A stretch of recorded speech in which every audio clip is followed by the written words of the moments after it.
ఇంకొకటి కూడా విద్యాశాఖ కూడా మన సీఎం రేవంత్ రెడ్డి గారి దగ్గరే ఉందనుకుంటా.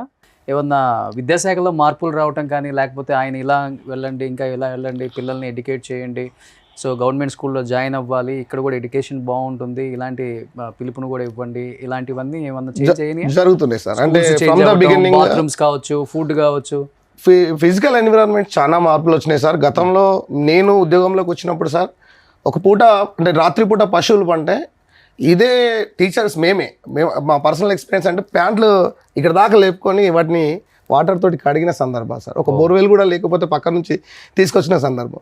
నేను ఒక 12 సంవత్సరాల క్రితం నార్వేపేట్ స్కూల్లో పనిచేశాను. చాలా అంటే ఎక్స్పీరియన్స్ ఏంటంటే వాష్రూమ్స్ ఆడపిల్లలకు లేవు, మగపిల్లలకు లేవు. 8వ తరగతి దాకా బడి, అటు బయటికి వెళ్ళాల్సిన పరిస్థితి. అట్లాంటి పరిస్థితుల్లో ఇవి లేవు. ఇప్పుడు దరిదాపు అన్ని రకాల సౌకర్యాలు అయితే ఉన్నాయి. ఎక్కడో ఒక్కడ ఉండొచ్చు కాక, కానీ రేవంత్ గారు వచ్చిన తర్వాత చాలా చేంజ్ వచ్చింది, చాలా వరకు చేంజెస్ రావడం జరిగింది సార్.